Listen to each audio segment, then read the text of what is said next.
This video here, we're just going to look at a few common errors when changing direction. So this can apply to the 20-yard shuttle or the 3-cone drill.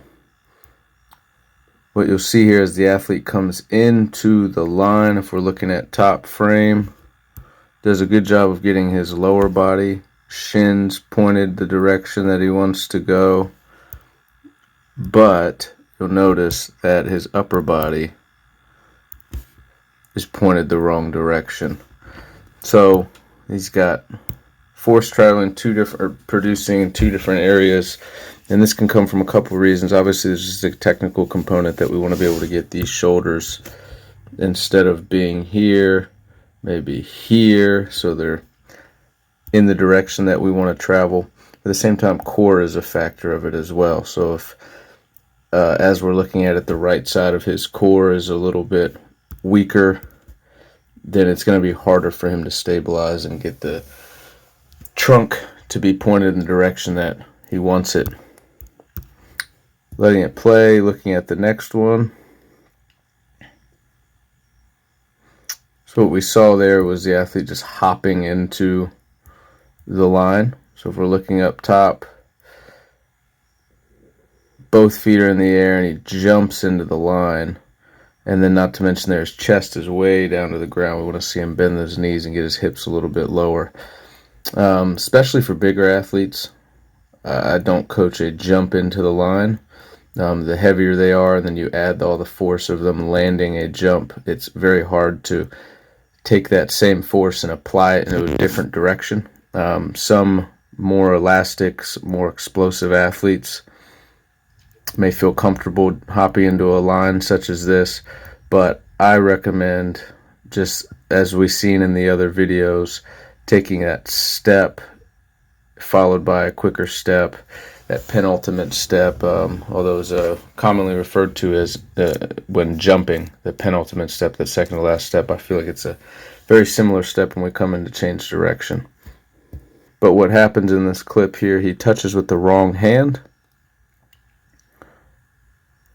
So, although the video is not coming through clearly, if we look up at the top, if we're going to touch, we want to touch with the line or the hand closest. So as we're looking at it, the line is to the left. We want him to touch with his hand, his left hand, again, as we're looking at it on the screen. Instead, he touches with his right, and this will cause two things. A, you'll go way too far past the line.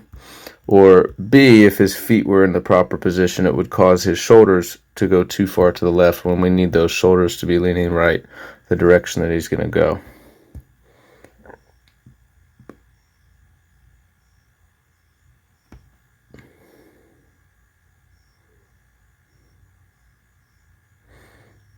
So here is a similar example to the first video.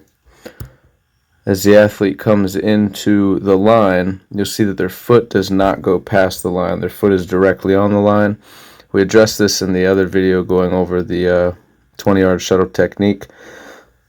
But we want that foot to be past the line because since it's on the line, you'll notice that the shoulders are directly in between his feet, and his shin is pretty vertical. So what that means is that his center of gravity is now right in the middle of his feet. When coming into this line, we would want these shins to be pointed this way.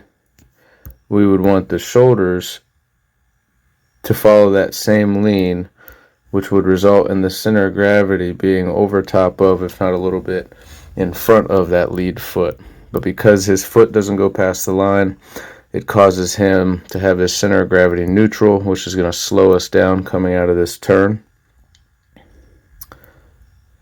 And again, people may think, and I'm sure maybe a younger me thought the same thing, that you don't want to go the extra distance with this far foot, so go right to the line. But if we let that foot go a little bit past that line, it helps us achieve a more desirable angle to come out of that turn fast.